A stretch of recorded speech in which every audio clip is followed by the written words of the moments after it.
अस्सलाम वालेकुम। आज की इस वीडियो में हम एक और प्रोजेक्ट के फाइनल डिलीवरेबल के बारे में देखेंगे जिसका नेम है student performance predictor and dashboard. आपने इसका इंट्रोडक्शन वगैरह रीड आउट कर लेना है। इंट्रोडक्शन के अंदर ही थोड़े बहुत चीज़ें हैं जो आपको समझ आ जाएंगी। फंक्शनल रिक्वायरमेंट्स की बात करें तो ये हमारा जो प्रोजेक्ट था ये फेज़ बाय फेज़ था। फर्स्ट 3 फेजेस के अंदर हमने मोस्टली रिक्वायरमेंट्स इसकी कवर कर ली थी। जो हमारे पास लास्ट फेज़ था फेज़ 4 या फाइनल डिलीवरेबल, उसके अंदर हमने ये रिकमेंडेशन वाला सेटअप करना था। लेकिन हम स्टार्ट से ही इसको देखते हैं। हमारे पास जो रिक्वायरमेंट्स थी उसमें सबसे पहले हमने कलेक्ट करना था डेटा सेट को। डेटा सेट हमने कलेक्ट कहाँ से किया है, टीचर आपसे ये पूछ सकते हैं। डेटा सेट हमने चैट जीपीटी या जेमिनाई या क्लाउड के ज़रिए जनरेट कराया हुआ है। टीचर को आप ये बता सकते हैं। जो भी टीचर ने यहाँ पे बताया था हमें कि जो जो फील्ड्स वगैरह होने चाहिए, तो वो किसी और डेटा सेट से, जैसे इन्होंने कहा है कि ओपन सोर्स डेटा सेट जितने भी हैं वहाँ से आप कलेक्ट कर सकते हैं। ठीक है। लेकिन जो वैलिड कॉलम्स टीचर चाहते थे वो यहाँ से नहीं मिले, इसीलिए मजबूरन हमें चैट जीपीटी की मदद से एक अलग से डेटा सेट जनरेट करवाना पड़ा।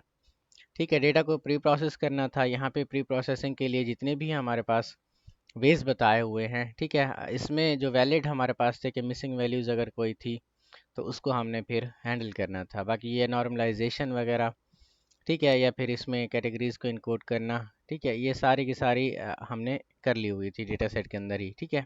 इसमें ग्रेड्स, अटेंडेंस परसेंटेज वगैरह ये चीज़ें पहले से ही हम जब हमने डेटा सेट बनाया था उस पर हमने की थी। लेकिन फिर भी जैसे टीचर ने कहा था डेटा प्री प्रोसेसिंग का, वैसे ही हमने इसमें डाली हुई हैं जो हमने आपको पिकल मॉडल बनाना सिखाया था उसके अंदर।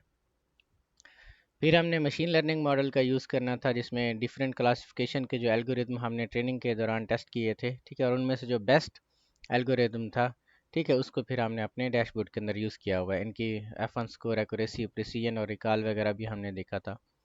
देन हमने फेज़ 3 के अंदर डैशबोर्ड वगैरह को बिल्ड करना था जिसमें टीचर का डैशबोर्ड हमारे पास था, फिर स्टूडेंट का डैशबोर्ड था। फिर हमारे पास जो फेज़ 4 है इसमें हमने रिकमेंडेशन वगैरह जनरेट करनी थी। ठीक है। रिकमेंडेशन वगैरह हमने कैसे जनरेट करनी थी, इसमें प्रोवाइड करनी थी early alerts for students at risk of Fehling और अंडर परफॉर्मिंग। इसके बाद हमने हाईलाइट करने थे की फैक्टर्स वगैरह को जो कि प्रिडिक्शन को इन्फ्लुएंस करते थे। फिर हमने सजेस्ट करवाने थे एक्शनेबल स्ट्रेटजीज़ वगैरह को। आपको हमने एक जिप फाइल दी होगी कुछ इस तरीके की, आपने इस जिप फाइल को एक्सट्रैक्ट करना है।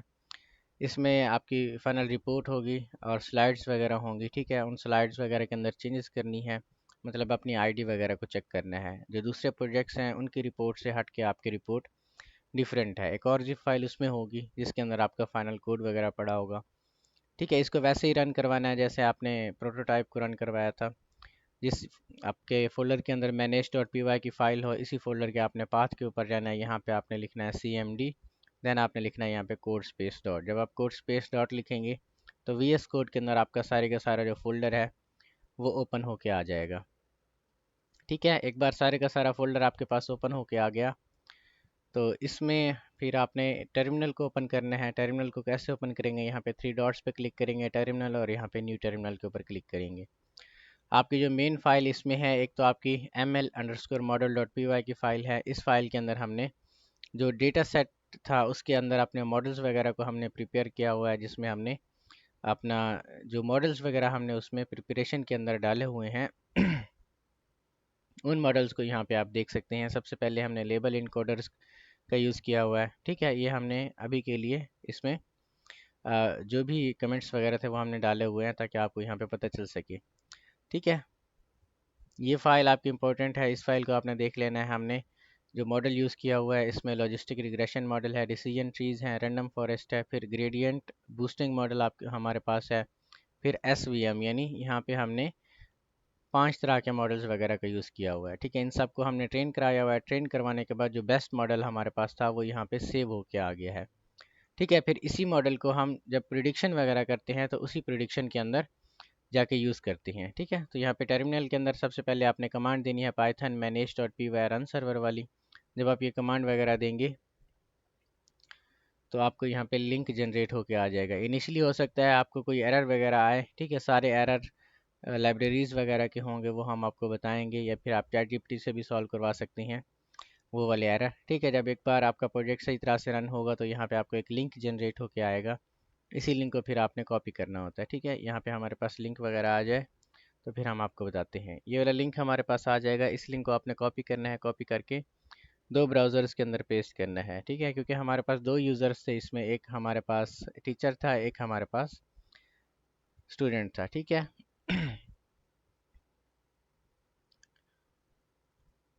कुछ इस तरीके का हमारे पास एक लैंडिंग पेज आ जाएगा, ठीक है। इसको आप अपनी मर्ज़ी के साथ भी अपडेट कर सकते हैं। यहाँ पे गेट स्टार्टेड पर क्लिक करेंगे तो यहाँ पे आप यूज़र को रजिस्टर करवा सकते हैं, देन यहाँ पे आप लॉगिन करवा सकते हैं, ठीक है। तो यहाँ पे सबसे पहले हम किसी न किसी टीचर को यहाँ पे रजिस्टर या लॉगिन करवाते हैं। ये वाला अकाउंट आई थिंक हमारे पास होगा टीचर का। आपने अपनी मर्ज़ी के साथ टीचर को यहाँ पे रजिस्टर करवाना है, देन लॉगिन करवाना है। टीचर का जो काम था हमारे पास यहाँ पे, वो सारे के सारे क्लास वगैरह के अंदर जितने भी स्टूडेंट इनरोल्ड है उनको देख सकता है, हाई परफॉर्मेंस कौन से स्टूडेंट हैं उनको देख सकता है, एट रिस्क के अंदर कौन से हैं, फेलिंग के अंदर कौन से हैं वो देख सकता है। यहाँ पे स्टूडेंट की आईडी के साथ भी वो सर्च कर सकता है।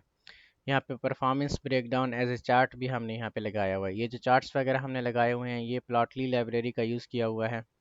यहाँ पे भी हमने पाइथन की लाइब्रेरी होती है प्लॉटली, उनका यूज़ किया हुआ है, ठीक है। यहाँ पे स्टडी आवर डिस्ट्रीब्यूशन का भी हमने यूज़ किया हुआ है, और average score bye performance category का भी हमने यहाँ पे चार्ट वगैरह बनाया हुआ है, ठीक है। रैंडम 10 स्टूडेंट्स का रिजल्ट हमने यहाँ पे शो कराया हुआ है, ठीक है।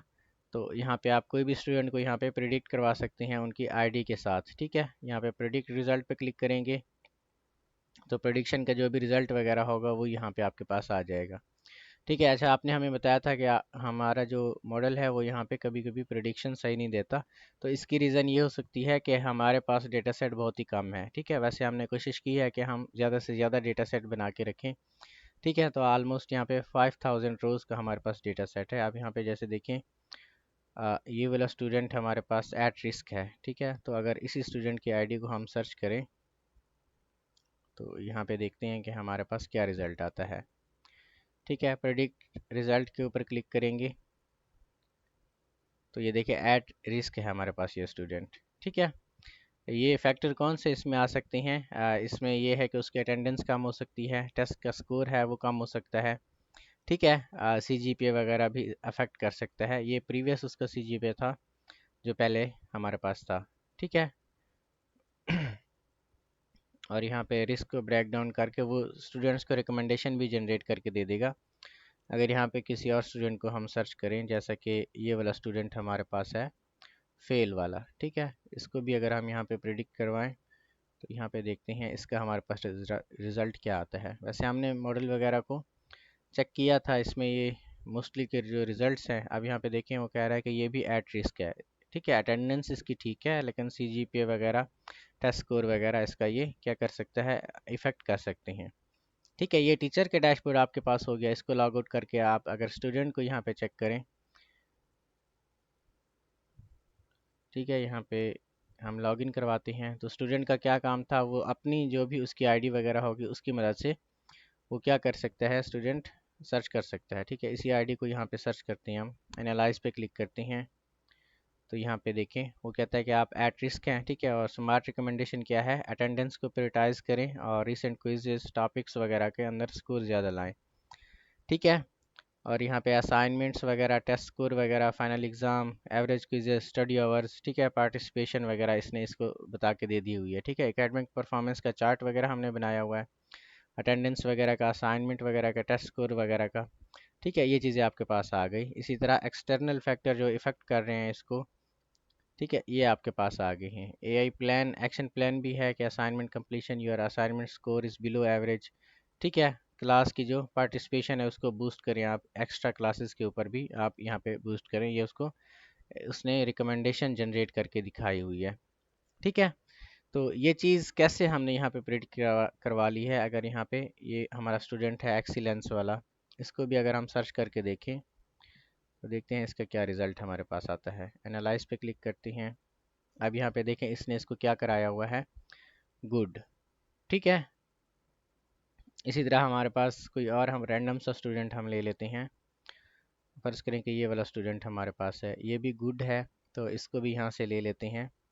मोस्टली हमने चेक किया था ये रिज़ल्ट्स ठीक जनरेट करके हमें दे रहा था हमारा जो मॉडल है, ठीक है। अब ये भी हमारे पास गुड है। अच्छा, इसमें कभी कभी ये रिज़ल्ट वगैरह रॉन्ग भी दे देगा क्योंकि इसमें ये जितने भी फैक्टर्स हमारे पास हैं, गुड, एट रिस्क, फेल, ठीक है, ये हमारे पास इनकी तादाद सेम नहीं है।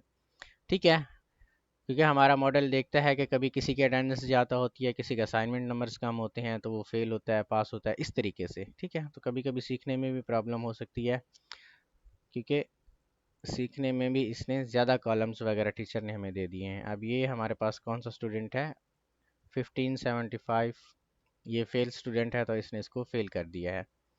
ठीक है, इसको भी एक ब्रेक डाउन चार्ट वगैरह बना के दे दिया हुआ है। ठीक है, अब इसमें यहाँ पे एक और वैलिडेशन हमने आपको कही थी कि हमने वैलिडेशन वगैरह भी लगाई हुई हैं। अगर यहाँ पे हम चेक करें कि कहाँ पे हमने वैलिडेशन लगाई हुई हैं, ये चार्ट्स वगैरह का आपने देख लेना है प्रिपरेशन के लिए। यहाँ पे पोस्ट होता है, पोस्ट होने के बाद यहाँ पे स्टूडेंट की रोज़ वगैरह को देखते हैं। प्रिडिक्ट परफॉर्मेंस का एक हमारे पास फंक्शन है। ठीक है, और यहाँ पे इसको हमने मे बी यूटिल्स में डाला हो, हाँ, ये यूटिल्स वाली फ़ाइल के अंदर, ये भी आपकी फ़ाइल इंपॉर्टेंट है क्योंकि इसी के अंदर ही स्टूडेंट की परफॉर्मेंस प्रिडिक्शन का हमने डाला हुआ है। ठीक है, डेटा सेट को हम रीड करवाते हैं, रीड करवाने के बाद फीचर्स के कॉलम को देखते हैं, स्टूडेंट के कॉलम्स के साथ मैच करते हैं, उनके जो कैटेगोरिकल वैल्यूज़ वगैरह हैं उनको हम देखते हैं। ठीक है, देन प्री प्रोसेस करते हैं, देन प्रिडिक्शन वगैरह, और जो भी प्रोबेबिलिटी स्कोर है, कॉन्फिडेंस स्कोर है, यहाँ से हम उसको दिखा देते हैं। ठीक है, अच्छा, इस चीज़ को आपने आप लर्न कैसे करना है, उसके लिए आप चैट जीपीटी का यूज़ करें। ठीक है, फ़र्ज़ करें कि ये सारी की सारी फ़ाइल हमने क्या करवानी है, हमें नहीं पता कि ये सारी की सारी फ़ाइल जो है वो किस लिए हमारे पास यूज़ होती है। ठीक है, तो यहाँ से हम चैट जीपीटी को देंगे ये सारी की सारी फ़ाइल, यहाँ पे पेस्ट करेंगे और इसको कहेंगे कि फ़र्ज़ करो मैं 10 साल का स्टूडेंट हूँ और मुझे ये code line by line explain करो। ठीक है, जब ये code line by line explain करेगा, आप इसको काउंटर क्वेश्चन भी कर सकते हैं कि ये कोड ऐसा क्यों है हमारे पास। ठीक है, एक बार ये सारी चीज़ें हो जाएं तो हम इससे क्वेश्चंस वगैरह भी कर सकते हैं। ठीक है, क्वेश्चंस कैसे करने हैं, यहाँ से आपको नहीं समझ लग रही कि इसमें हमारे पास इनको हम लेते हैं फिर के फीचर कॉलम क्या है। ठीक है, यहाँ पे आप इसको पेस्ट करें और कैसे यूज़ हो रहे हैं कंसेप्ट बताओ। ठीक है, तो ये आपको बताएगा कि फ़ीचर्स कॉलम आपके क्या हैं। फ़ीचर्स कॉलम डेटा सेट के वो कॉलम है जो मॉडल को इनपुट के लिए यूज़ होंगे, लाइक स्टूडेंट की आईडी है, नेम है, सीजीपी है, अटेंडेंस है, आवर्स हैं या रिजल्ट्स वगैरह हैं। ठीक है, मतलब वो ऐसी चीज़ें जो उसके रिज़ल्ट को अफेक्ट कर सकती हैं, ये फीचर्स कॉलम है। इसी तरह हम कह सकते हैं कि लेबल इनकोडर क्या है। ठीक है, और ये भी आपको बता देगा अगर आपको मॉडल्स वगैरह का समझना है तो जितने भी मॉडल्स वगैरह यूज़ हुए पड़े हैं, ठीक है, तो हम इनको भी एक्सप्लेन करवा सकते हैं, इन सब मॉडल्स का समझाओ रियल वर्ल्ड एग्जाम्पल के साथ। ठीक है, तो ये मॉडल्स वगैरह को बताएगा कि हमारे पास मॉडल्स क्या हैं। लेबल इनकोडर को भी ये मशीन लर्निंग का एक टूल है जो टेक्स्ट को नंबर्स में कन्वर्ट करता है। ठीक है, लेबलिंग वगैरह करता है हर एक टेक्स्ट के नंबर्स की। ठीक है, इसको आपने समझ लेना है। ठीक है, ये चीज़ें हैं। फिर ये मॉडल्स वगैरह को ज़रूर आपने समझना है कि मॉडल्स वगैरह क्या हैं और कैसा इफ़ेक्ट कर रहे हैं आपके सिस्टम के अंदर। ठीक है, इन सब चीज़ों को आपने देख लेना है। बाकी अगर इसमें कोई चीज़ समझ नहीं आती तो आप हमसे कांटेक्ट करें, इंशाल्लाह हम आपको वो भी समझा देंगे।